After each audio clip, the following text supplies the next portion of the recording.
There will be spoilers ahead. Lots of spoilers, so be careful, won't you?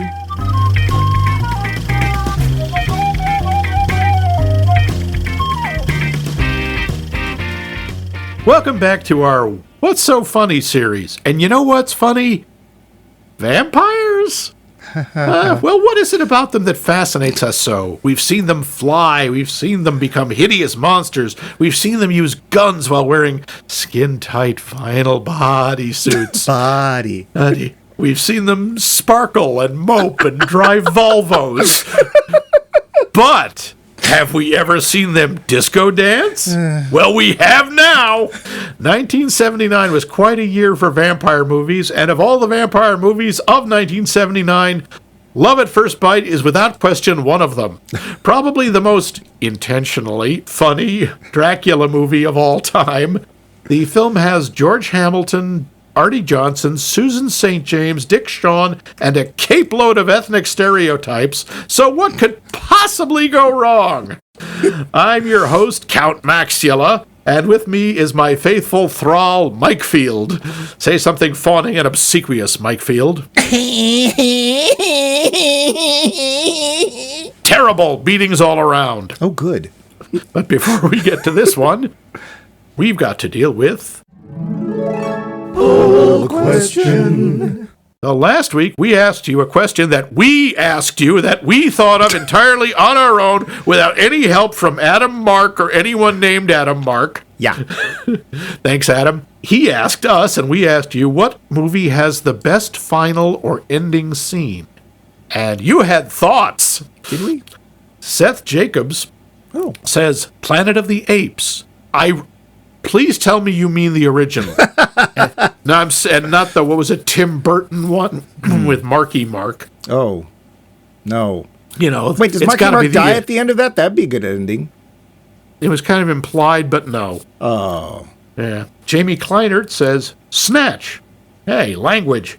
The ending does such a great job of bringing everything back to the beginning. Of course, it's been several years since I watched it, so maybe I'm not remembering the exact final scene correctly. Each character/group has its own ending, it seems.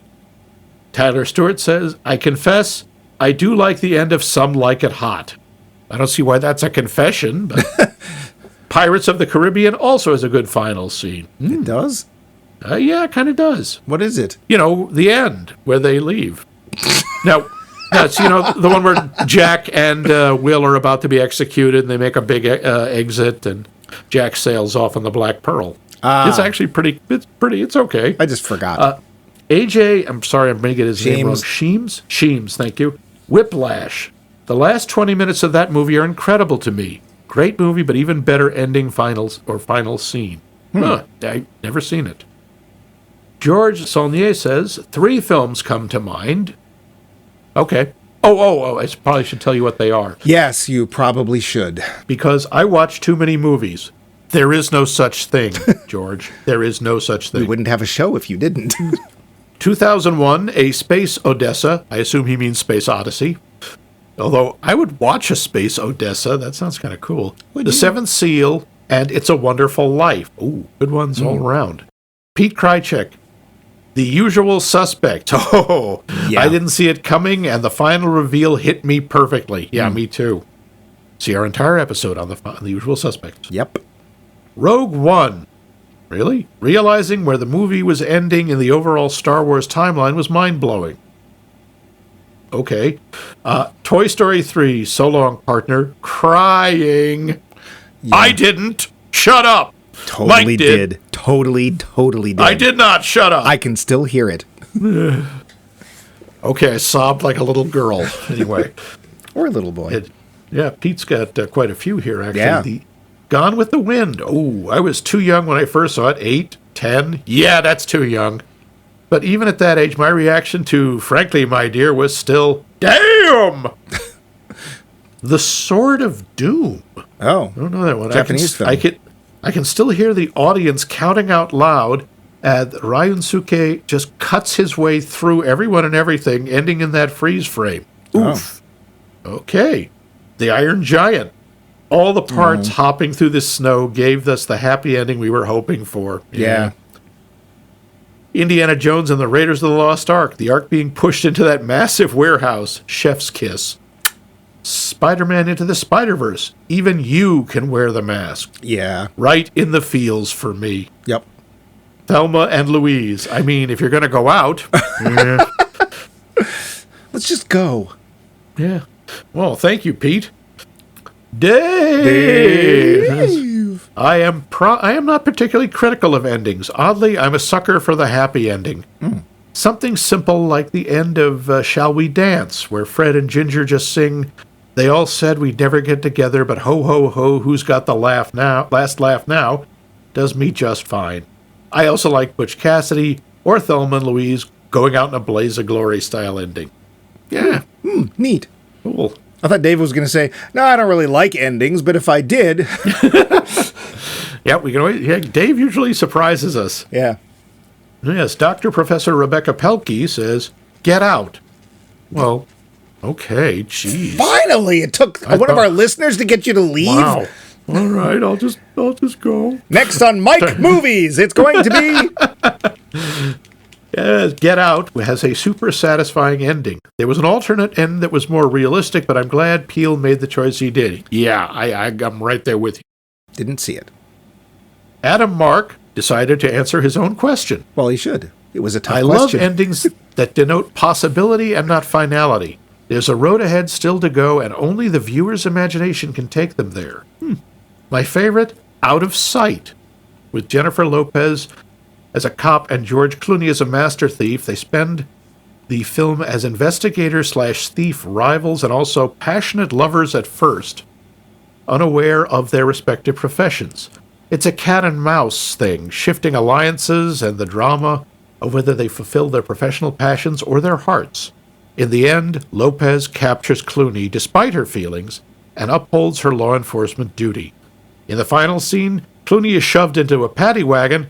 I mean, we don't use that term around here, especially not in Boston. Why not? And because it's a reference. Paddy wagon is a specific reference to what they used to haul Irish people away in. Oh, I thought it Yeah, referenced the fact that there was a lot of Irish who were police. Yeah, that's possible, but I like that one originally, yeah, that one's better. And another arrestee, Samuel L. Jackson, in a 2-minute cameo, joins him in just a minute and 30 seconds of amazing dialogue. Jackson reveals he's a longtime criminal who's broken out of prison 9 times. 9 times. And that Lopez's character ensured his current prison transfer was held up a day, ensuring he'd ride with Clooney. Clooney smiles and says maybe she thought we'd have a lot to talk about. Lopez sits in the front seat of the wagon, silent and also smiling. The end. It's just so perfect, clever, and elegantly short. It basically tells the viewer, your time with us is over, but the story does not end. You cannot watch this film and not leave smiling. Second place is The Terminator, 1984, with the gas station attendant. Oh, yeah. Hey, wow. The photo. Yeah. There's a storm coming. Val Coons, who cues footsteps with the best of them. Ding. There are lots, but I'm going to go with Casablanca. Well, sure. Yeah. The ending is anything but the end. It's somehow satisfying, though, and leaves the viewer to imagine what happens next. Yeah. Keeping up with Adam's theme.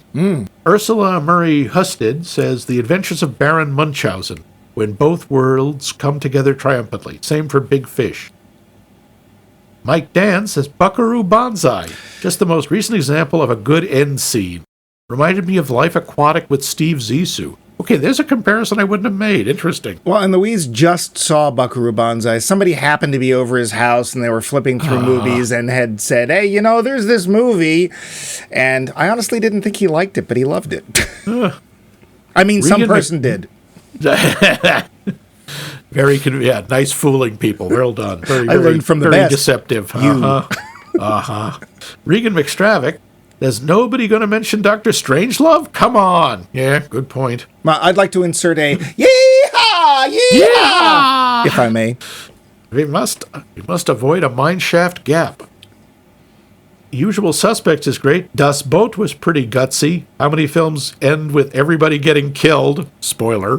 Blub, blub. The Blub, end blub, of blub, Don't blub, Look blub. Up was pretty hilarious. Yes, it was. Yep. I should See probably our mention entire one episode on Don't Look Up? Didn't we cover that? Yep. Yes, we did. I should probably mention one of, and he has this in quotes, my films. Yes, he's a cinematographer. Oh, okay. Safety not guaranteed.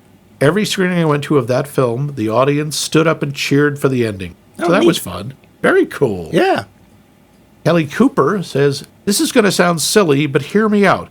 From dusk till dawn. My God, how silly. Ha ha, silly.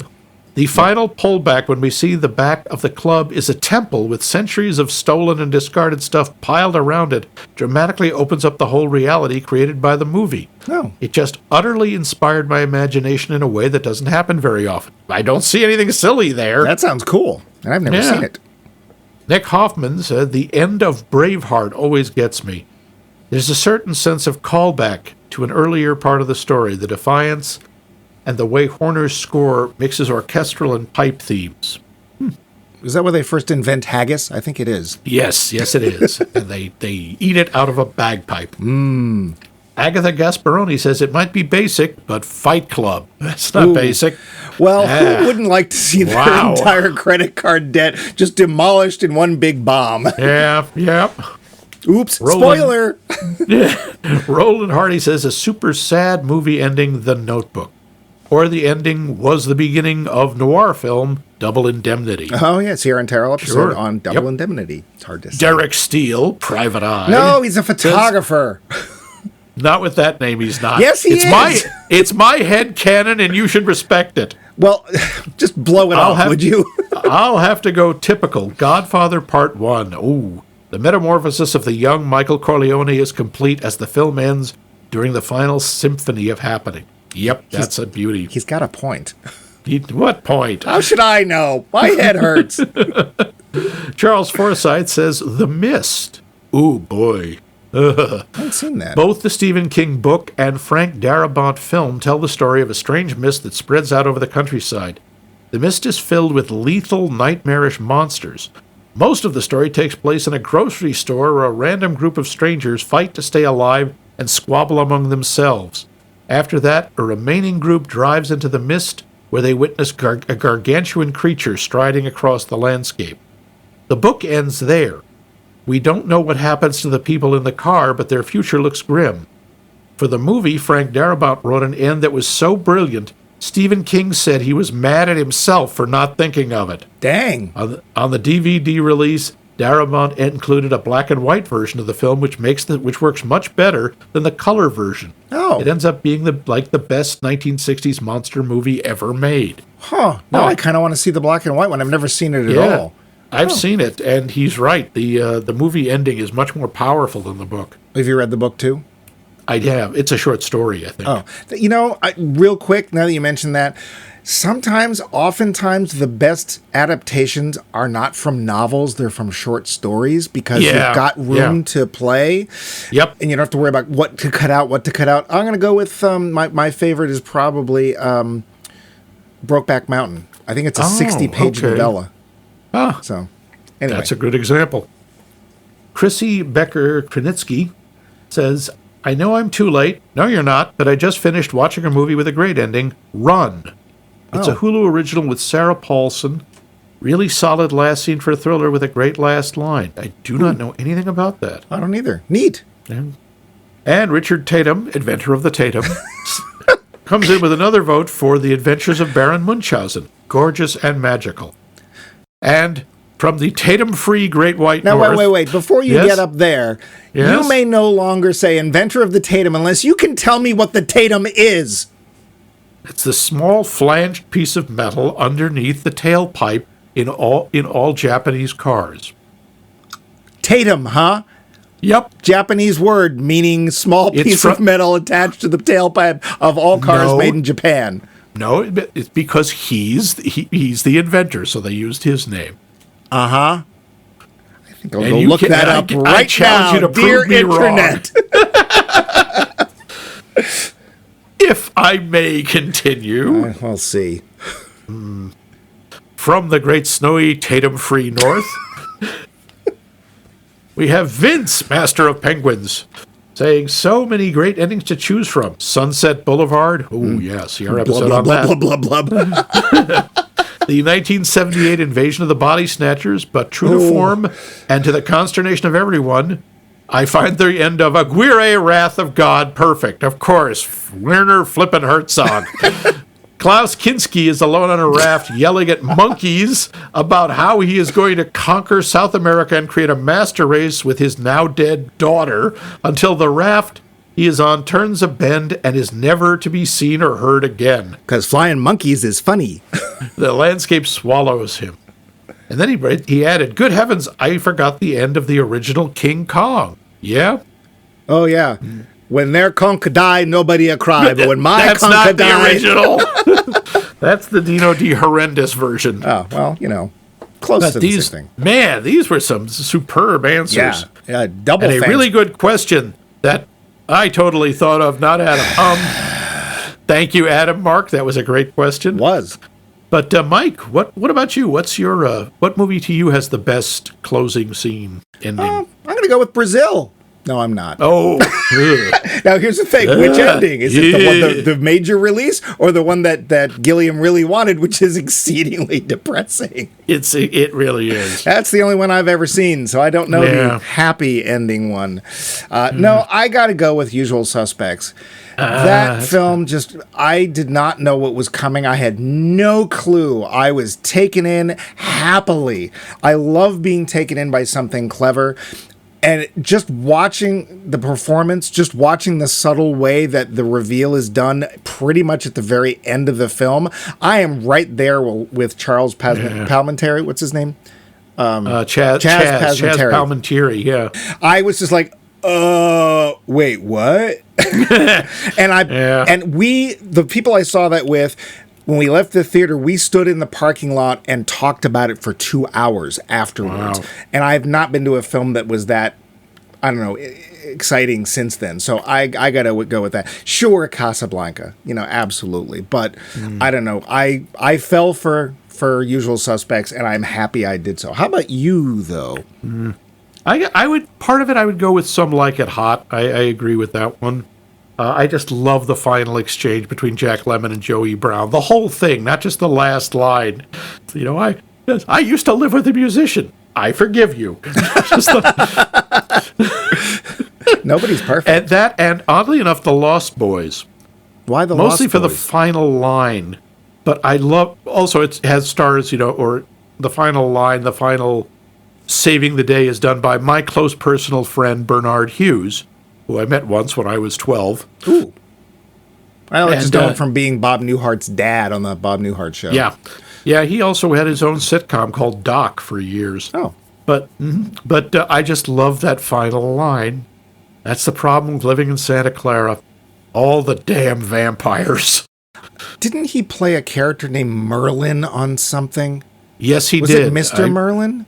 I think it was. Oh, boy. Okay. Yeah, he shows up in a lot of strange places. He's a judge in Oh, God with George Burns. Anyway, yeah. I think there are, again, Casablanca's ending is wonderful. Usual Suspects is terrific, but I would go with those two. Cool. But these were terrific answers, and we want more. More. Answers to what? Our hunger is insatiable. And speaking of insatiable hunger, inspired a little by this week's movie, what is your favorite vampire movie of any era? Just in general, what's your favorite, I could watch this many times, vampire movie? I hunger.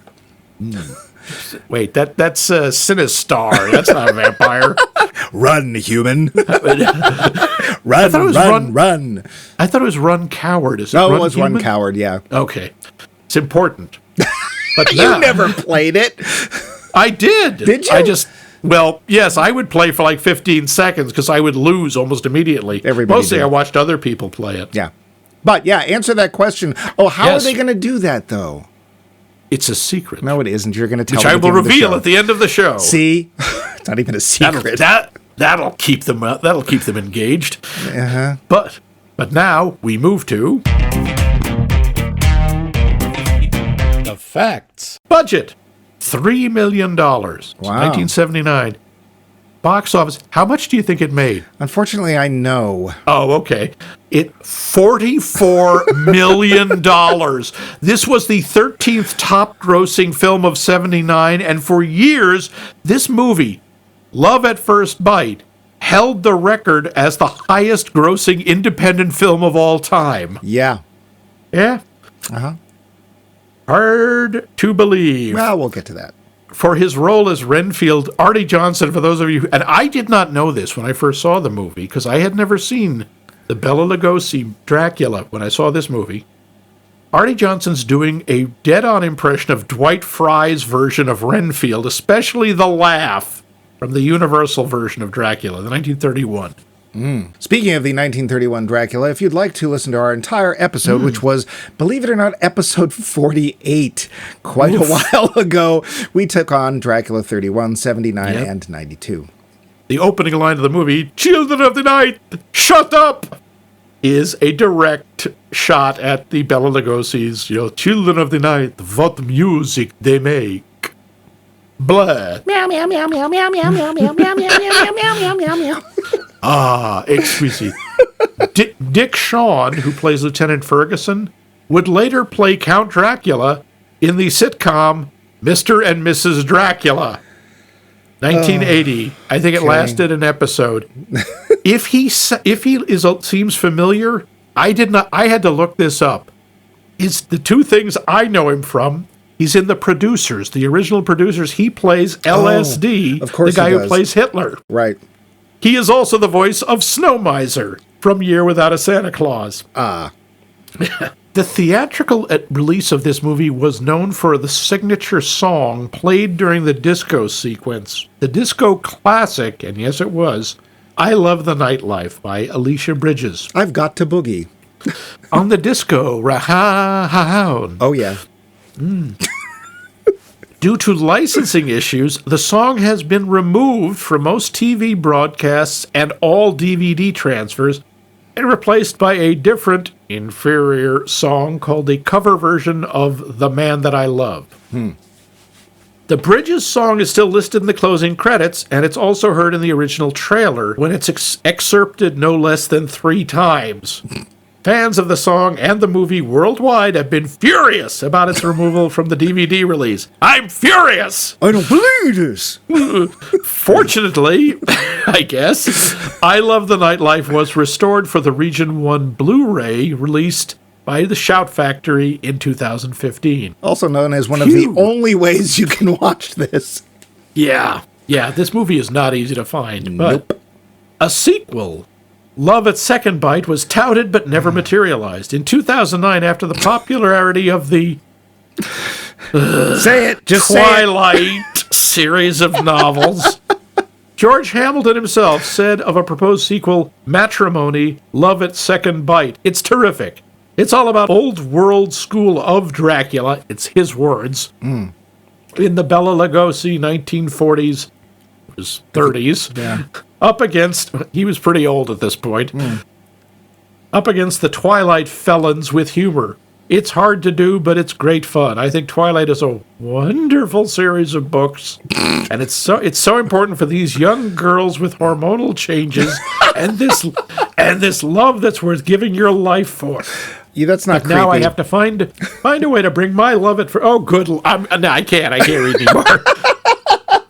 Because you know what I want to see? I want to see George Hamilton, age 80, whatever, on screen next to Robert Pattinson, both of them sparkling like jewels. This movie is Sherman Hemsley's film debut. George Jefferson is in this movie as a clergyman. Yeah. He does the same thing in American Pie Presents the Book of Love, and he played a clergyman on the sitcom Amen. Yay.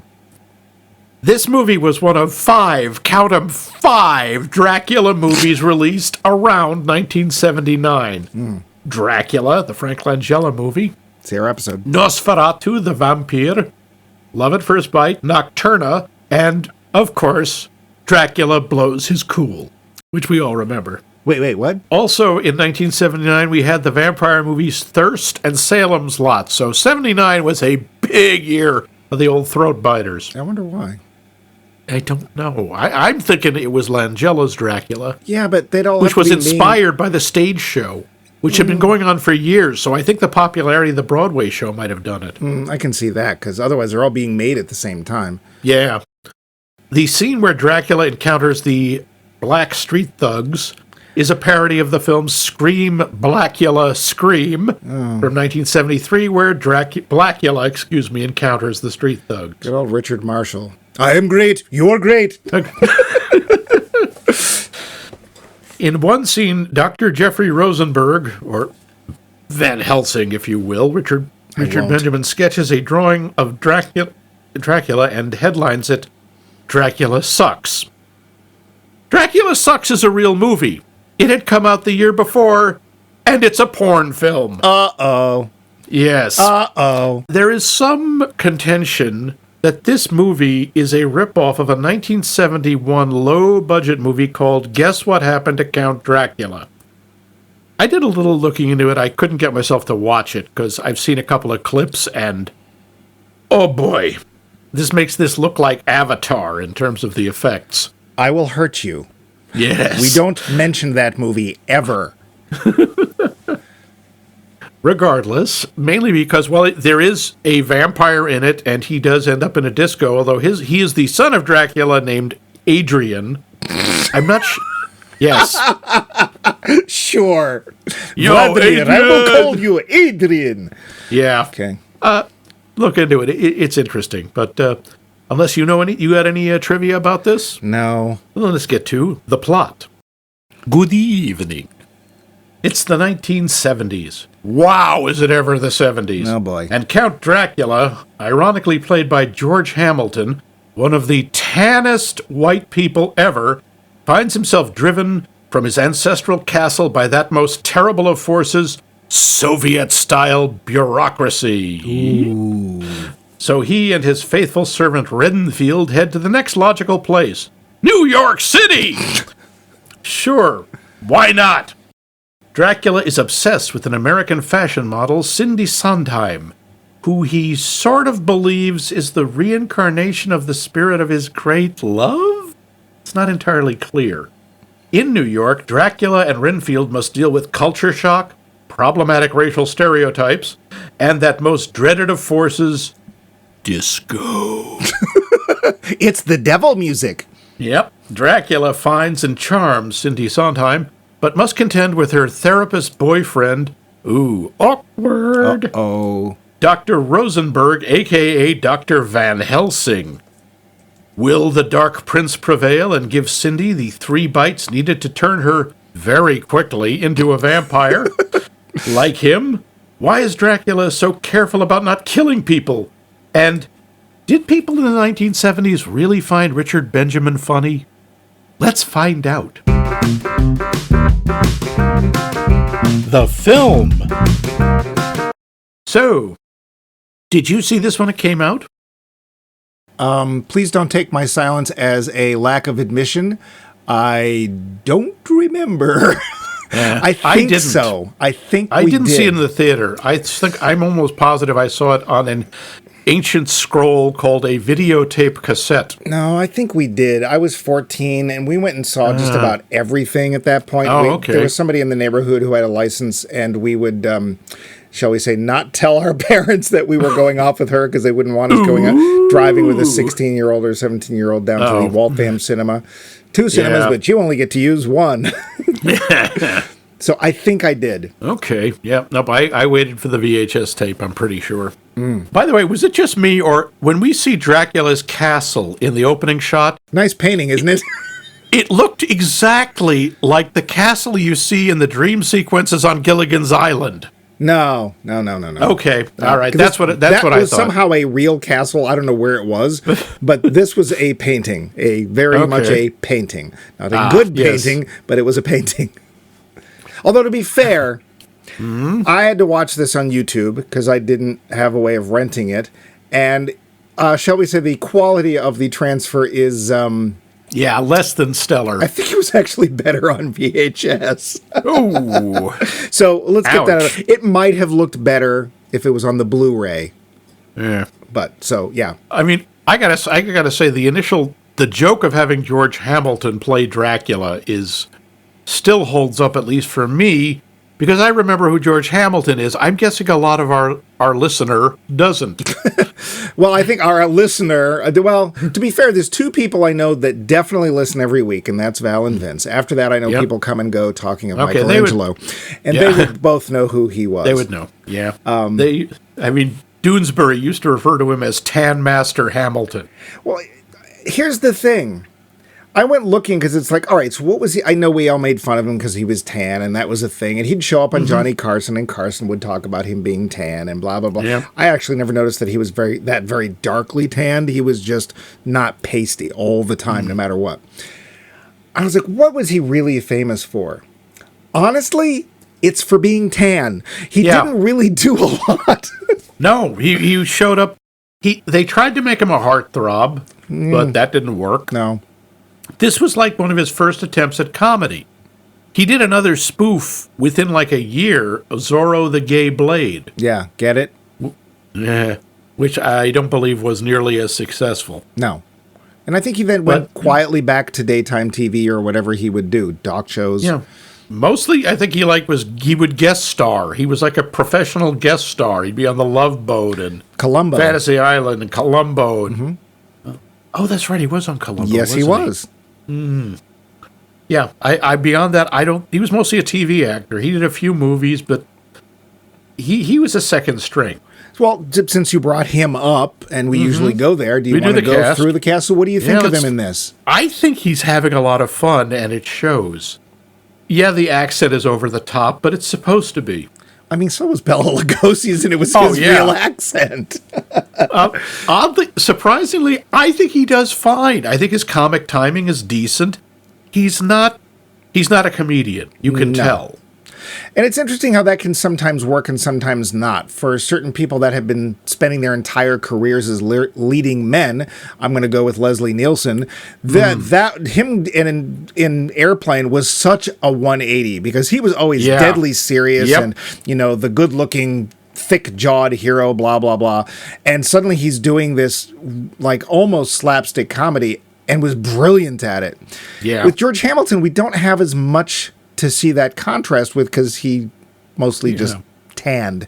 Just sort of there. I'm surprised you didn't bring this up in the trivia. The reason this movie was made was literally because George Hamilton was sitting around the pool with his friends doing Bela Lugosi impersonations. And that's where this came from. I think he's fine. One of the worst vampires ever, and I say that because there is literally no terror with him. He's not frightening. I mean, at times he can sort of be impressive. He gets thrown out of his castle by a bureaucrat. That's the other thing.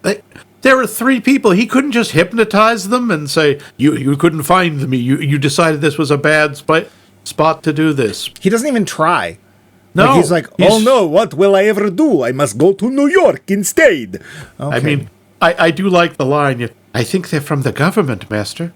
How do you know? They're wearing shoes. Yeah, okay. A little kind of mean to the Romanians in this movie, but sure. Yeah. He's okay. Yeah, I think he does a decent job, better than he should be able to do, quite honestly. I guess, again, I don't really know him from anything else except an episode of Columbo. I got to go with the next one, Susan St. James. I'm like, why do I know that name? It's like, this blonde actor. I don't know. Not ringing any bells. Blonde. Well, that's what did it. And it's like later, it's like, wait a minute. Wasn't she Mrs. McMillan from McMillan and Wife? Yes, she was. And yes, she was. She's done a ton of stuff. Movies and lots of movies, lots of TV. Yeah. She was on Kate and Allie, which was a sitcom that was incredibly successful. Which had the very good sense of hiring Jane Curtin. Yes. Poor Jane. Actually, she didn't get a lot to do after Saturday Night Live. What a waste. Yeah. So here's the thing about Cindy Sondheim, because there's a name that sounds real. I actually kind of like her character. Yeah. The reason I She's like her... very likable. The reason I like her is she's not only very independent, she's very non-repentant about something that was usually a big problem for women characters, and that is the fact that she likes to sleep with men. Mm-hmm. And at one point, she talks about the fact that I have to admit it, I am whoring, but she's not talking about the sex, she's talking about the advertising that she's posing the modeling. for. And she feels bad about that, which is like, I understand why that might feel that way, but I love the fact that she's totally fine with, I like to sleep with this guy and this guy, I'm going to go home with this guy. She's really kind of in charge of herself, and that part I like. Later, she sort of falls in love and says, I would like to just, be swept off my feet, and we get into the traditional stereotypical women's role. But till that point, she's just kind of like, hey, what would you like? Would you like part of a Quaalude? Would you like, here's a joint I got for you? Boy, there's a lot of drugs in the 70s. Most of them are hers. But I mean, she's offering him Maui Wowie. That's like, wow, this is so friggin' 70s. Yeah. So it's not much, but I actually liked the fact that she feels in charge of her own destiny, and she's doing whatever she wants on her terms and doesn't care about what the traditional man side of things is. Maybe. She's also in some ways very passive in this movie. Yeah. I won't disagree, but she's a kind of a combination of scatterbrained and very tricky, because she's of course, she's leading Richard Benjamin around, which honestly I don't think is that much of a trick. But I mean, we're not talking Doug Henning here, speaking of the 70s. Not so much. But I think I didn't recognize her, which I don't think she also had that much to do on Macmillan and Wife. And to be fair, I haven't seen it since it was on originally. But I think she does fine with what she's doing. Yeah. I think she does. Yep, I think she does a decent job. Speaking of Richard Benjamin. Oh, God. Yeah, Richard Benjamin. He's one of those, God love him, he's trying, But I never understood. I would watch him in TV shows. He was in a bunch of shows in the late 70s and early 80s. Like Quark. Yeah, science fiction comedy. Did not, they forgot to put the funny in, which is unfortunate because some of the ideas on that show were actually pretty funny. Yeah. It gave me the impression of not being a direct homage to a British science fiction show of any particular show, but it felt like it was kind of leaning that direction. But I've never understood his appeal either. I actually think he's actually pretty right for this part, because we're not supposed to like him. No, but we're also not. He's sort of supposed to be bumbling, a little ineffectual, but also very whiny. He's very self-centered, and never mind the whole premise of the immense violation of ethics that he's perpetuating, in that he's sleeping with not just sleeping with his patient, they've been together for 9 years. Yeah.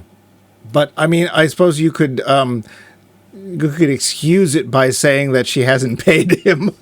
Well, just for the last year. Which shows that he's not cheap.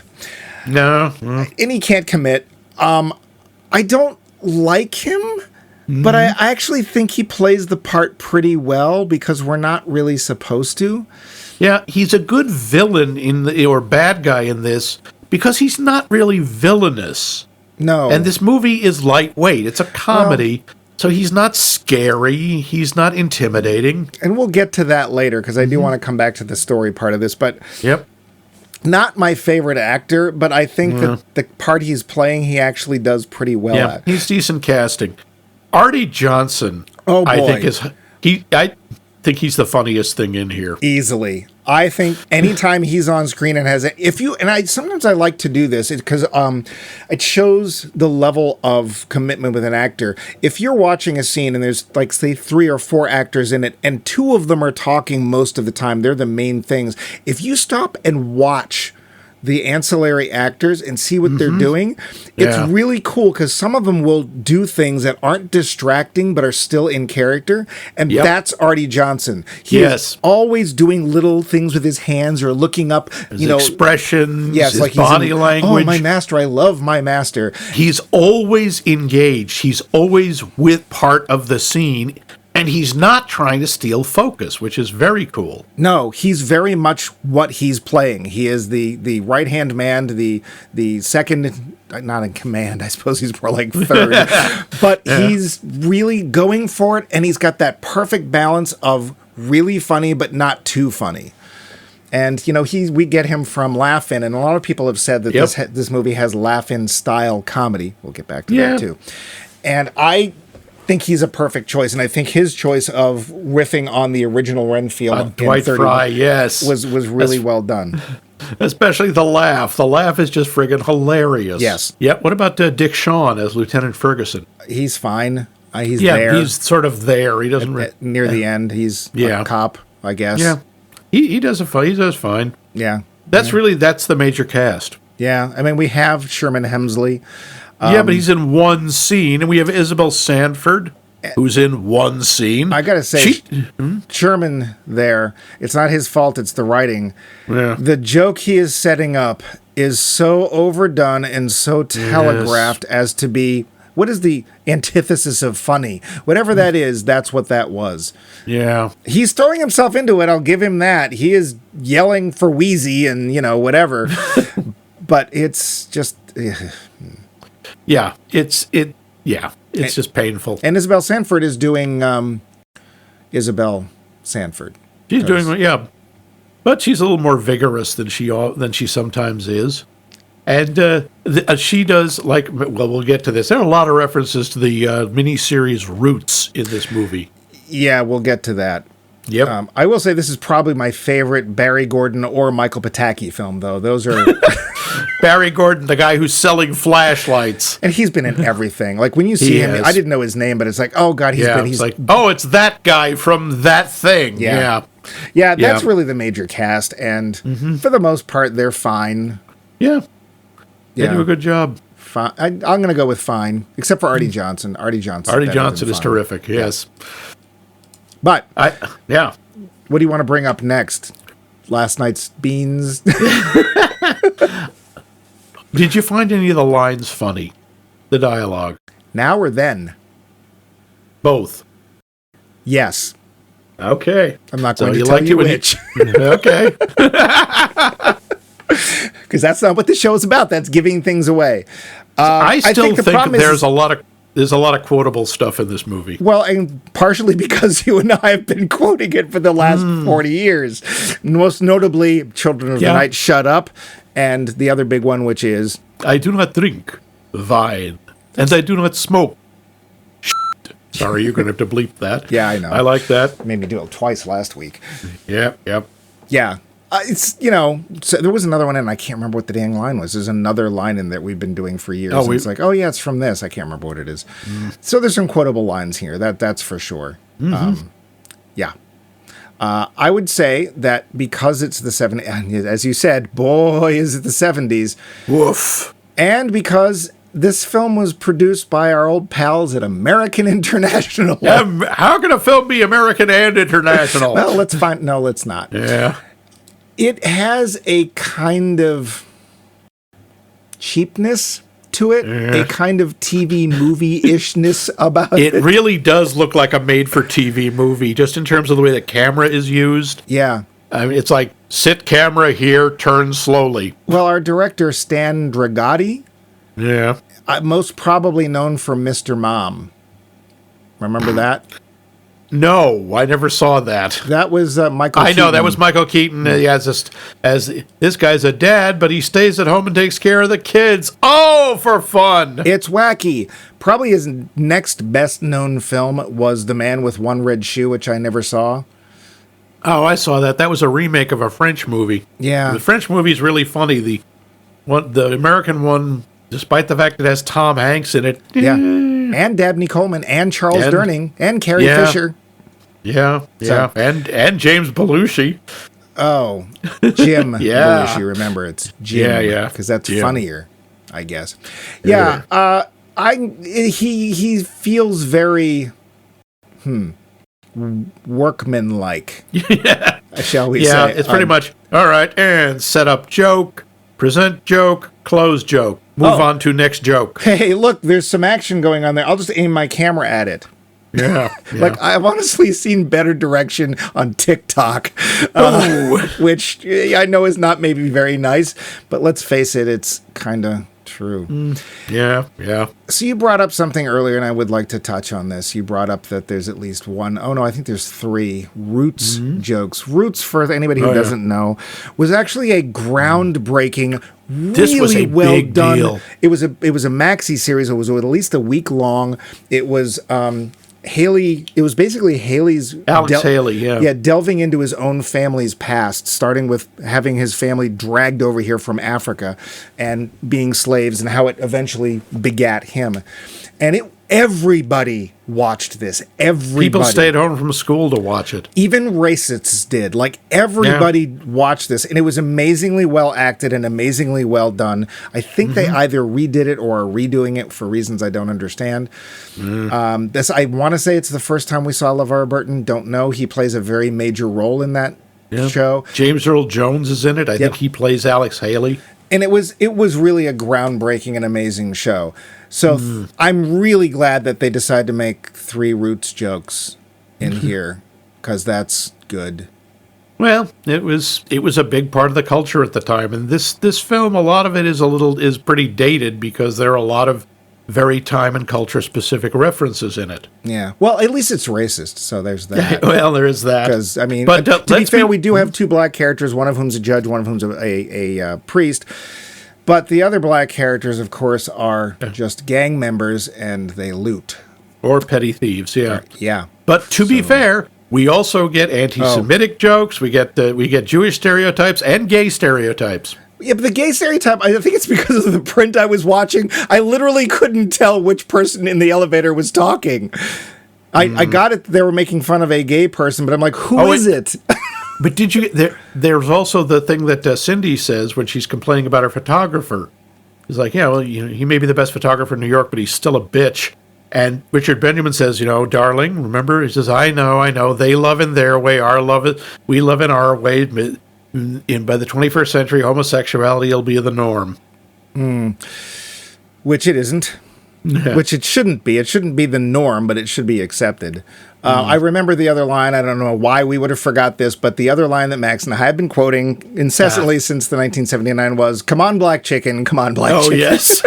Which is a very, again, this is a dumb joke, but I still laugh at it when Dracula is going around New York for the first time as a bat, and no one is intimidated by it. The first time he shows up in this couple, this is the first Jewish stereotype, the guy says, it's my ex-wife. Yeah. Get it, old bat. And then flies into a black/Latino family. Yeah. And they're hungry. They think he's a chicken. Yeah. A black chicken. Come here, come back, black chicken. Yeah, because they're going to eat it. Yes. Worst bat effect since Gilligan's Island. Oh, Lord. I was sitting there going, Ed Wood wouldn't do this. I might even say that we had better flying effects in Birdemic. Yeah. Terrible. Fortunately, they don't do it very often. They do it often enough. And, of course, at the end, we get the 2 of them flapping off into the distance, the moonrise or whatever. In unison. Yeah, because, so, hey, Dracula has powers. We all know his powers. You must remember that he's got the flower to disappear. Oh, no, wait, that's Santa Claus. He's got the power to turn into a Doberman. No, that's a thing. There have been other versions where Dracula could turn into a great dog. I think it's a wolf. I don't think it's a Doberman. It's been both. It's never been a Doberman before this. Probably not, but it can be a great hound. That's in one of the other books. It's not even that big. Sorry, it's like a Doberman. Like, how about an Irish wolfhound or, a Mastiff or something? No, Dobermans are, or at least were associated with, menace, and they were used as guard dogs and attack dogs. Yeah. Okay. They were supposed to be, they were scary. Mostly because they were so inbred, they were all insane. Hey, how about that disco scene? Speaking of inbred and insane. Oh, boy. Did that bring back some haunting memories for you? I was having hard-ass flashbacks, I will not lie. Yeah, disco. The outfits. And I do have to say, I went and found on YouTube the scene with I Love the Nightlife. That works so much better. Well, to be fair, if you had actually kept watching the YouTube version, the preview for the film is at the end, and it has the song in it. Yeah, I said in the trivia. Yeah. The sad thing is that when they're first going into the club, and this is because of the way people dressed at discotheques back then, I thought it was a gay club. I thought so too. The bouncer was like, because he says, I'm looking for someone. Aren't we all? And like all the guys are wearing these really tight polyester pants and these shiny shirts that are open to like, halfway. Down to their navel. And quite honestly, when they're panning through the crowd, we don't see any women for quite a while. And I'm like, I don't remember this being a gay club. Oh, no, it's just a disco. Well, same thing. Well, maybe that's why Cindy Sondheim goes there every night. Maybe that's why she liked it, because it was a gay club and people wouldn't hit on her. Yeah, but they had that whole thing where it's like, oh, my table has a phone at it, and I can talk to it, whatever.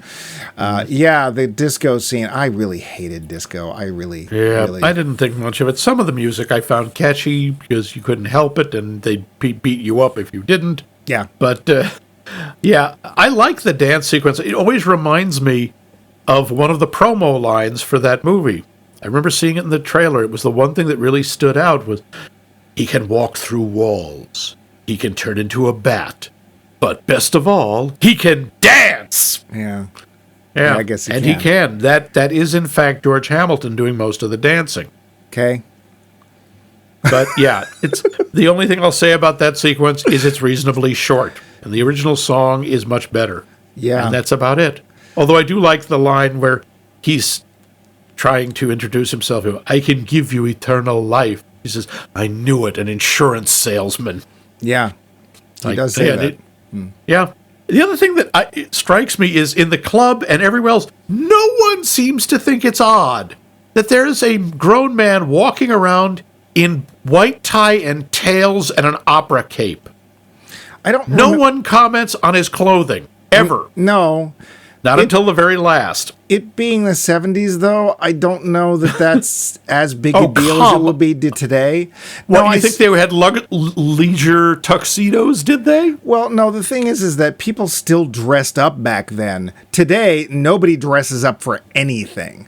So I don't know if it's as big a thing. I don't know. I don't remember. I try to blot as much of the 70s out of my memory as possible. It was not a good time. It was the best of times. No, it was the worst of times. I will say that it's interesting that this film is kind of more than just superficially, it's a reflection of its times. And I say that because there was a lot of shallowness in the 70s. And most of the characters in here are pretty shallow. And I got to say, Cindy Sondheim is top of that list. Yeah. She and again, part of it I'm fine with. It's like, hey, she's sexually mature. It's like, I like to have sex. I just don't want a commitment right now. And she's okay with that. As long as she's up front. And she is, because when she brings Vlad home, she tells him basically, yeah, I'm not into this for like a boyfriend. She just like to have this fun. Is just physical. You know, I don't expect you to call. But there is a definite shallow and cheapness, part of which I think is because this is American International.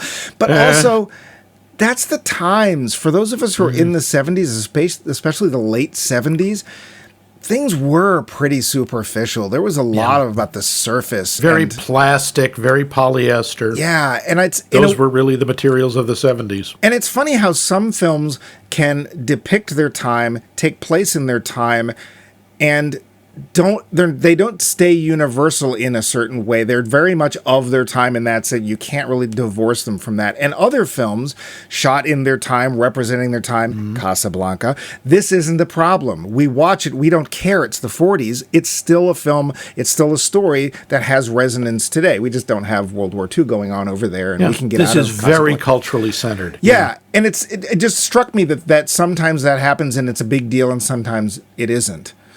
And this time you can't really pull the 70s. And also that shallowness is both depicted and it's the way the film is shot, I think. That's just me. Yeah. Yeah. What's your next note? He said, hoping Max had one. No. There is some of the final sequence, which turns into a chase scene. Yeah. Is very strange. That's the other thing we also quote that I still enjoy is the cab ride with Irwin, the cab driver. Who Dracula hypnotizes him, says, Is take the Cross Bronx Expressway. Yes, master. I mean, mister. Yeah, oh yeah, right. Yeah, I remember that. Yeah. I remember that now. I also love the fact that Dracula has updated and now has the power to control checker marathons. Yeah. That's sure. Hey, greatest car ever. I love those cars. And one of the things, as you pointed out, that Cindy Sondheim, I was saying she's fairly passive at one point, and Dracula is fine with that, except at the end when he is offering her the choice to become a vampire so that they can escape together. And she says, "You'll have to tell me what to do," which is oddly reminiscent, by the way, of Ilsa. She-Wolf of the SS? No, in Casablanca, who says, "You'll have to do the thinking for both of us." And he says, "You must make the choice." He hands the power right back to her. I think it's also quoted in Ilsa, She-Wolf of the SS. I'm nearly positive. I think you're wrong. I think hey, you're wrong. Hey, which of us has seen silly. That movie? That's not something to brag about. You want to see the bruise? But again, there's some stuff that undercuts her. Like she says, sometimes I think a career to a woman is like fooling around to a man. Yeah, that was I didn't care for that because of course no woman is ever serious about what she wants to do, and again, this was very 70s. Yeah, again, I was happy that there was some advancement there, even if it wasn't 100%. At least there, I like the fact that she decides what she wants, and it's like, hey, you know what? Women should have every right to have sex as much as they want and not have it mean anything. It's fun. Good for her. Yeah. Yep. By the way, thinking of culturally centered, there's also some historical stuff. At one point, there's a blackout in the city. And right before it happens, Lieutenant Ferguson, he sees the lights dim and he goes, "Please God, not again." Yeah. He's referring very likely to the Great New York Blackout in 1977, which would have, been right around when this film was being pitched. And almost certainly had people wandering around selling flashlights for $20. Oh, yeah, and looting. There was a lot of that. The New York Blackout was, for the day one was okay, day two got bad. Well, that's right around the time when New York was really hitting its, the pits. Yeah. It was, it had been, how many times did it go bankrupt? I can't remember. Twice? At least twice. But and the crime problem was out of control. And it's utterly unimaginable now, but there were parts of Manhattan that literally looked like they'd just been through a war. Manhattan, where you couldn't, you can't walk now without paying $20. Yes. It basically, you can't afford to stand on the sidewalk in Manhattan anymore. Yeah. So that's what that was all about. What was with the Shriner disguise that Rosenberg uses to get into Dracula's hotel? I don't know. I didn't understand. It's like, it's a hotel. You could just walk in. I think it's because Fez is funny. Yes. He gets to wear a fez and shorts, so we get to see he looks silly in a fez and has very skinny legs. Yeah. Oh. Sorry. Yeah, because that's funny. What else you got? I'm out. Well, the cop handing the civilian his gun, that doesn't happen. Come on. Probably. I also do like Renfield notifying his master that the sun is about to come up by leaning out the window and yelling cock-a-doodle-doo like a rooster. Yeah, that happened. I thought that was pretty funny. But I think I'm good. Why don't we get to the roundup? The roundup. So Max. Yes. You saw this by holding a videotape up to the light when you were a kid. Yes, we used a candle and projected it onto the cave wall. Used your Give a Show projector. Exactly. Deeper. Max, what did you think of Love at First Bite? When I was young, I thought this movie was freaking hilarious. I thought it was like one of the funniest ones of my time. Nowadays, it still makes me laugh at points. I think there are still some funny moments, but overall, I'm not sure it hangs together. It's very, very dated. And that's not, it's one thing to have like, oh, look at how old-fashioned this comedy is. Look how old-fashioned this movie is. That's fine. But this is, wow, if you didn't know the 70s, a lot of this would not work at all. Some of it does not. And it's not just because it's racist or sexist. Of course it was. It's 50 years ago. That's, it's silly to object to that. It's there. It's in the warp and woof of the society and of the film industry, and we need to acknowledge it, but we don't need to get outraged by it because we know it. It's not a surprise. I don't believe this. Yeah, exactly. But some of it is still very funny. And I have to say, some of the stuff with Dracula is almost touching. I actually like when he's drunk and he's complaining about his life and saying, how would you like to go around dressed only as a head waiter? Like, how much he wants to go to dinner wearing a sports jacket and a turtleneck, and he wants to eat Malamars. The Malamars, I can understand. What is stopping him from wearing different clothing? I was going to ask you. That part just doesn't make sense. And it's funny, he's complaining. He never complains about the fact that he, can't go out in daylight. That doesn't seem to be a real problem to him. Well, he loves the nightlife. He's got to boogie. He does. He's got to boogie. And I do like, Cindy says when he says, we can only go out at night. And she goes, it's not a problem. I can never get my together before 7 anyway. I'm sure now I don't have to beep it. Yeah. What about you? You've seen it. This is at least the second time you've seen it. How's it hold up for you? Well, my first note was horrifically unfunny. Oh. Second was movie is honestly boring. Movie feels bargain basement. Oh, it's an American international film. So dull.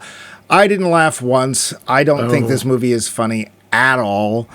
I think that this feels like a movie that was made because George Hamilton, one of the producers, by the way, never a good sign, was making fun of Bela Lugosi's accent with his buddies around the pool, probably after having a few drinks. That's what this feels like. I think any humor that comes out of it is literally coming from Arte Johnson. And that's because of Arte Johnson and who he is. And he was managed to somehow wring a smile out of me here and there.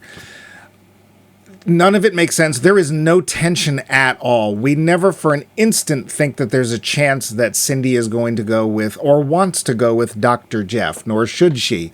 So the fact that she ends up deciding to go with Dracula is not only not a surprise, it doesn't seem like there was any reason for her not to, ever.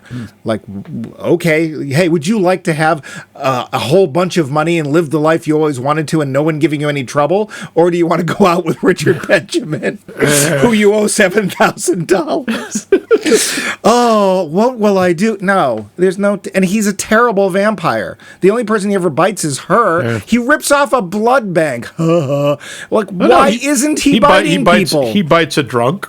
Yeah, but that's it. Apparently he bites other people, too, because the detective brings the newspaper, says there were 4 other victims. Yeah, but he died. We never see it. No. He can't even get rid of a bureaucrat from his own house. He's a terrible Dracula. Terrible. He's the least impressive Dracula we've seen. The film is very dated. It's so stuck in its time, the way it's shot, what it depicts. I really hated the fact that they were making fun of roots, and not in a clever way, just in a, oh, you're black, I can talk about roots, it was awful. It was ham-fisted and dumb. And I know why I liked it when I was 14. It would have appealed to me at that point. At this point, I now know why it's really hard to find. Nobody's really looking for it. No, nobody should. I'm sorry you disliked it so much. I still had some fun with it. I don't know the problem is I'm not sure how much of it was nostalgia and how much of it is actually enjoyment. But some of it I really do like. Well, good. I'm glad that you did. Yeah. But you know what else we like? What do we like? We like it when people answer our poll question, but we can only have them do that if they know what it is. So tell them, won't you? Hang on, I'm trying to follow your twisted logic there. They have tell to them know the Yep, I think you're right. They do have to know the question before they can answer it, but I am going to have to check the math on that. But our poll question is just, what is your favorite vampire movie from any era? All of them. What do you like the most? What would you watch more than once? And now we reveal the secret of how to respond.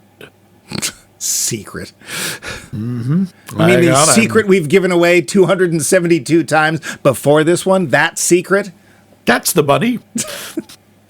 And it is, of course, you can email us at maxmikemovies.com. You can go to maxmikemovies.com and leave a comment.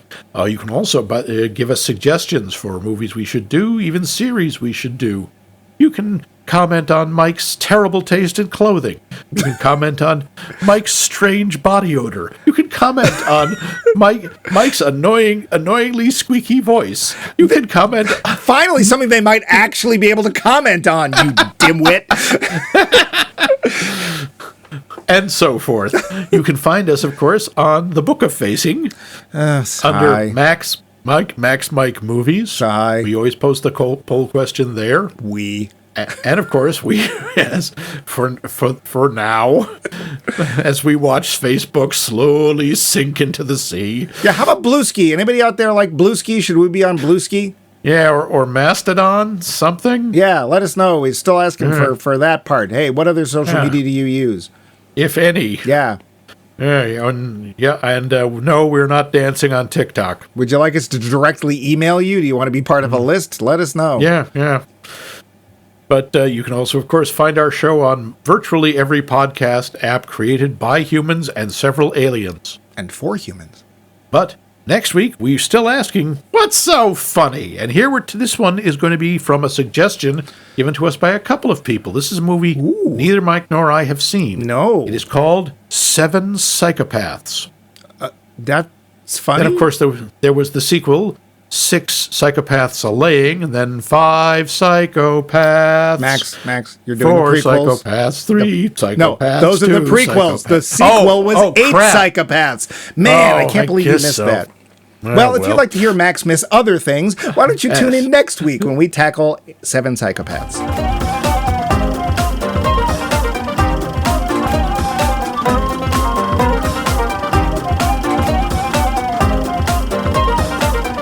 This has been a co-production of The Voice of Max and The Movie Wrench. Wait, what? Dracula blows it. Oh, I'm going to have fun on Sunday. I'm so sorry. Maybe I'll just leave it in. Oh, yeah, this is what people want to hear. My phlegm. The phlegm is okie dokie.